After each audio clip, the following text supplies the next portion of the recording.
اعوذ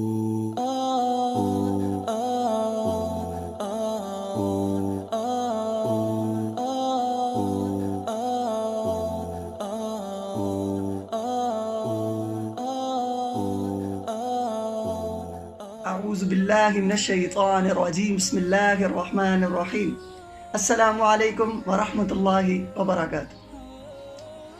حجاج بن یوسف بہت بڑا ظالم حکمران، جس کے بارے میں حضرت حسن بصری رحمۃ اللہ علیہ فرماتے ہیں کہ دنیا بھر کے سارے ظالم حکمران ایک سائڈ پر رکھ دو اور اس کو حجاج بن یوسف کو ایک سائڈ پر رکھ دو، پھر بھی یہ بھاری ہوگا۔ اتنا ظلم کیا اس شخص، 70,000 لوگ اپنے ہاتھ سے قتل کر دیے گئے۔ اگر کہا جائے کہ ذبح کر دی گئے تو بجا ہوگا۔ 70,000 لوگ اپنے ہاتھ سے خود ذبح کر دیے گئے اور 90,000 لوگوں کا قتل ذبح لوگوں کو کہہ کے کروا دیا گیا۔ اس شخص نے اتنا ظلم کیا۔ اس کے بارے میں ایک مرتبہ اس کی ایک دور میں ایک بزرگ تھے، حضرت سعید بن زبیر رحمۃ اللہ علیہ، بہت بڑے بزرگ و عالم دین تھے۔ وہ ایک مرتبہ ممبر پر کھڑے ہوئے، ممبر پر کھڑے ہو کے انہوں نے کہا کہ جاؤ حجاج بن یوسف سے کہہ دو کہ اس نے اپنا ظلم کم نہ کیا نا، اپنا ظلم ختم نہ کیا نا تو اللہ کی لاٹھی بے آواز ہے۔ جا کے لوگوں نے حجاج بن یوسف کو بتایا۔ حجاج بن یوسف جلال میں آیا، اس نے حضرت سعید بن زبیر کو اپنے گھر پر بلایا اور کہا کہ حضرت سعید بن زبیر، تو نے کیا میرے بارے میں یہ بات کہی ہے؟ حضرت سعید بن زبیر نے کہا ہاں یہ سچ ہے، اگر تو نے اپنا ظلم کم نہ کیا تو اللہ کی لاٹھی بے آواز ہے۔ حضرت نے کہا اور وہ جلال میں آ گیا۔ حجاج بن یوسف نے کہا کہ قتل کر دیا جائے، اس کو پکڑ کے گھسیٹ کے باہر لے کے جا رہے تھے تو مسکرا رہے حضرت سعید بن زبیر رحمۃ اللہ علیہ، اللہ اکبر، مسکرا رہے۔ جب انسان مسکرا رہا ہو نا، اس کو موت آ رہی ہو تو دوسرا بندہ نا غصے میں آ جاتا ہے کہ ہاں اہلے مسکرا کیوں رہا ہے؟ تو جب دیکھا حجاج لے کے مسکرا رہے ہیں، جلال میں آیا، کہا کہ واپس لے کے آؤ۔ پوچھا گیا کہ کیوں مسکرا رہے ہو؟ یہ جواب مجھے لگتا ہے کہ اللہ تعالیٰ فرشتوں سے پوچھتے ہوں گے کہ کیوں مسکرا رہے ہو لوگوں کو دیکھ کے، تو فرشتے بھی یہی جواب دیتے ہوں گے جو انہوں نے دیا۔ حضرت سعید بن زبیر رحمۃ اللہ کیا جواب دیا؟ کہا کہ میں تیری بے وقوفی پر مسکرا رہا ہوں اور میں اللہ کی دی ہوئی ڈھیل پر مسکرا رہا ہوں۔ ہماری بے وقوفی کہ ہم کرونا وائرس کو اللہ تعالیٰ کا عذاب نہیں سمجھتے ہیں کہ کسی نے اس کو امپیکٹ کیا ہے، کسی نے اس کو ڈالا ہے، یہ چائنا نے کیا، یہ امریکہ نے کیا، یہ پاکستان، جس نے بھی ہم سمجھ رہے ہیں لوگوں کا ڈالا ہوا ہے۔ ہم ابھی بھی بے وقوف بنے پڑے ہیں اور سوچتے ہیں، بے وقوفی کی انتہا دیکھیے کہ اللہ کے عذاب کو سوچتے ہیں، اپنے گناہوں کی طرف نہیں دیکھتے، اللہ کے عذاب کی طرف کو سمجھتے ہیں، اللہ کے عذاب کو سمجھتے ہیں کہ یہ لوگوں کا ڈالا ہوا کام ہے۔ نہیں، یہ اللہ تعالیٰ کا عذاب ہے۔ تو اس کا جواب دینا تھا کہ وہ اور جلال میں آ گیا۔ حجاج بن یوسف کہا اس کو یہیں پہ قتل کرو، اور ان کو وہیں پر قتل کر دیا گیا۔ اللہ اکبر، وہیں پر قتل کر دیا گیا۔ اس کے بعد کیا ہوا؟ حجاج بن یوسف سو نہیں سکا، مسلسل 3 دن تک حضرت سعید بن زبیر رحمۃ اللہ علیہ اس کے خواب میں آتے رہے اور پوچھتے رہے کہ مجھے بتا کہ تو نے مجھے قتل کیوں کیا؟ مسلسل 3 دن کے بعد جب چوتھے دن حضرت سعید بن زبیر خواب میں آئے تو حجاج بن یوسف ظالم حکمران بیمار پڑ گیا، اتنا شدید بیمار پڑ گیا کہ ڈاکٹر اور حکیم اس کے پاس آ پہنچے۔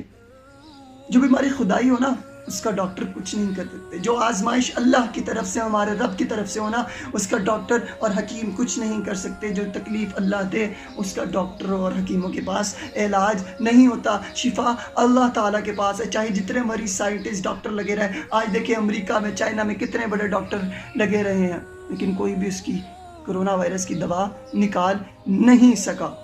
وجہ کیا ہے؟ شفا اللہ دیتا ہے، یہ عذاب اللہ تعالیٰ کا ہے، شفا بھی اللہ تعالیٰ دے گا۔ ہم اللہ تعالیٰ سے معافی مانگیں گے تو انشاءاللہ العزیز اس کی دوا بھی جلد آئے گی. یہ شفا اللہ تعالیٰ اس عذاب کو ہٹا لے گا انشاءاللہ انشاءاللہ انشاءاللہ.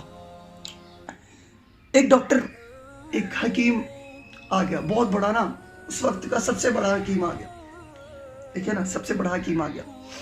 اور اس نے نا چیک اپ کیسے کیا، دیکھیے گا اس نے چیک اپ کیسے کیا. آج کرونا وائرس کا بھی چیک اپ ایسے ہوا. اس نے ایک دھاگا لیا، اس کے ساتھ گوشت باندھا اور اس کے حلق تک پہنچایا، اور ایک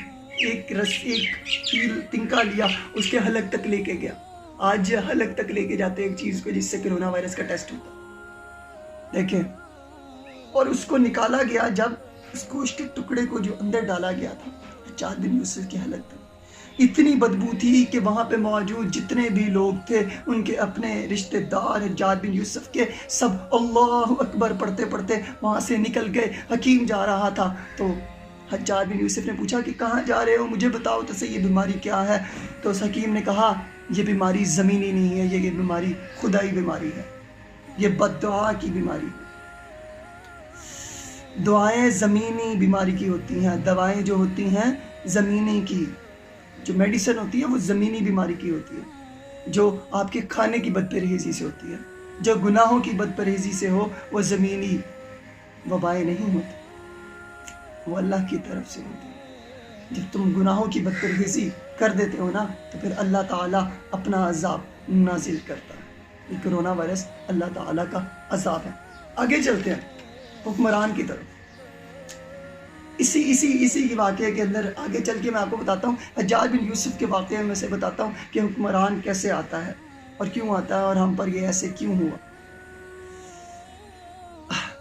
ایک اس وقت میں حجاج بن یوسف، ان کو حضرت زبیر کے بعد قتل کرنے کے بعد حجاج بن یوسف کئی دیر بعد حجاج بن یوسف کے پاس ایک شخص آیا، بڑا نا، اس نے بڑا جگرا کیا. اس کے سامنے حجاج بن یوسف کے سامنے کوئی کھڑا نہیں ہو سکتا تھا. اس نے بڑا جگرا کیا، بڑا حوصلہ کر کے ان کے سامنے آ کے کھڑا ہوا. ہر دور میں حوصلے والے لوگ پائے جاتے ہیں. اس کے سامنے آ کے کھڑا ہوا اور کہا کہ تو جانتا ہے کہ حضرت عمر رضی اللہ عنہ کی حکمرانی کیسی تھی، تو ان کی جیسی حکمرانی کیوں نہیں کرتا. حضرت عمر رضی اللہ عنہ نے فرمایا کہ دریائے فرات کے کنارے اگر ایک بکری کا بچہ بھی مر گیا نا، تو اللہ تعالیٰ کو جواب دے میں ہوں گا. ایک بکری کا بچہ، یہاں آپ خود جانتے ہیں کہ آج کیا ہو رہا. اس حجاج بن یوسف نے جو جواب دیا نا، وہ سب چیزوں کا نچوڑ ہے، سب حکمرانوں کا نچوڑ ہے کہ ہمارے پر حکمران ایسے کیوں تعینات کیا جائے. اس نے جواب دیا کہ تم ابو ذر جیسی رعایا بن جاؤ، تم ابو ذر جیسی رعایا بن جاؤ، میں عمر جیسا حکمران بن جاؤں گا. اللہ اکبر. سارا خلاصہ یہ ہے کہ ابو ذر ایسی رعایا نہیں ہے، یہ حکمران اللہ تعالیٰ کی طرف سے تعینات ہو گیا تھا. یاد رکھیے، ہم ان حکمرانوں کو برا نہیں کہہ سکتے. اگر ہم ابو ذر جیسی رعایا بن جائیں گے تو انشاءاللہ العزیز اللہ تعالیٰ کا وعدہ ہے کہ عمر جیسے حکمران بھی آئیں گے. ساری کوتاہی ہمارے اندر ہے، ہم برے ہیں، ہم کسی حکمران کو برا نہیں کہہ سکتے. ہم یہ نہیں کہہ سکتے یہ وائرس امریکہ نے یا چائنا نے ڈالا. ہمارے گناہ ایسے ہیں کہ اللہ تعالیٰ نے عذاب ڈالا ہے. آج کل کے حکمران کی کہانی بیان کی جائے نا، جو بالکل شرمناک بھی ہے، دردناک بھی ہے، اذیت ناک بھی ہے، کربناک بھی ہے. اور ہماری طرف آئی جائے، ہمارا حال یہ ہے کہ ہم بحیثیت قوم کیسے ہیں. ایک مسجد، اللہ کا گھر، اس کے اندر ایک کولر پڑا ہے جس میں اللہ کے بندے پانی پیتے ہیں، اس کے گلاس کو بھی زنجیر سے باندھا جائے تو ہم کیا کہہ سکتے ہیں کہ ہم ابو ذر جیسی رعایا ہیں؟ نہیں، کبھی نہیں کہہ سکتے. ہماری گناہوں کی اتنی تعداد پہنچ چکی ہے کہ ہم مسجد کا گلاس بھی نہیں چھوڑتے، مسجد کی جوتی نہیں چھوڑتے. ہمارے حالات یہاں تک پہنچ چکے ہیں. پھر کہتے ہیں ہم ہمارے حکمران ایسے، پھر کہتے ہیں کہ چائنا نے وائرس ڈالا ہے. او بھائی میرے، یہ اللہ تعالیٰ کا عذاب ہے جو ہمارے گناہ اتنے ہائٹ تک پہنچ چکے ہیں نا. تو اس کا اللہ تعالیٰ کہہ رہا ہے، اور وہ فرشتے مسکرا رہے ہیں. میں بتاتا رہا ہوں ہماری بے وقوفی پر، جو ہم اب بھی سوچ رہے ہیں کہ کسی کا امپلانٹ کیا ہوا یہ وائرس ہے. نہیں یار، یہ اللہ تعالیٰ کا عذاب ہے. اگر ہم اب بھی سنور جائیں، اب بھی سدھر جائیں، تو انشاءاللہ العزیز اللہ تعالیٰ اس عذاب کو ہم پر سے ہٹا لے گا انشاءاللہ. اللہ تعالیٰ شفا دیتا ہے اور اللہ تعالیٰ شفا دے گا. ہم ابو ذر جیسی رعایا بن جائیں، عمر جیسا حکمران ہم پر ہوگا. ابو ذر جیسی رعایا بن جائے تو یہ جو ہمارے پر آج ایک وبا آ چکی ہے، اللہ تعالیٰ نے جو ایک ہم پر ایک عذاب نازل کیا ہوا ہے، اللہ تعالیٰ اس کو ہٹا دے گا. شکر کریں، ہمارے تو گناہ ایسے ہیں کہ اللہ کے نبی کی وجہ سے ہمارے منہ نہیں بگاڑ دیے گئے. ہمارے تو گناہ ایسے ہیں کہ اللہ اکبر، کہ کبھی کہ ہم بندر بنا دیے بس ہمارے نبی کی وجہ سے، اور پھر بھی ہم اس نبی کی کہاں سنتے ہیں یار. تو اللہ تعالیٰ نے ایک ٹریلر دکھایا چھوٹا سا، یہ بھی ٹریلر چل رہا ہے، فلم ابھی باقی ہے، اس لیے ابھی معافی مانگ لیں تو کچھ بچت ہو سکتی ہے. ورنہ اللہ تعالیٰ نے اگر شفا نہ دی نا، اللہ اکبر، تو بہت برا ہوگا، بہت برا ہوگا. کہتے ہیں جب میں کہتا ہوں کہ اے الہی میرا احوال دیکھ، جب میں کہتا ہوں الہی میرا احوال دیکھ، حکم ہوتا ہے کہ اپنا نامہ اعمال دیکھ. ملتے ہیں اگلی ویڈیو کے ساتھ. Until then, this is me, Hafiz Sayyid Ashraf, and signing off. Assalamu alaikum wa rahmatullahi wa barakatuh.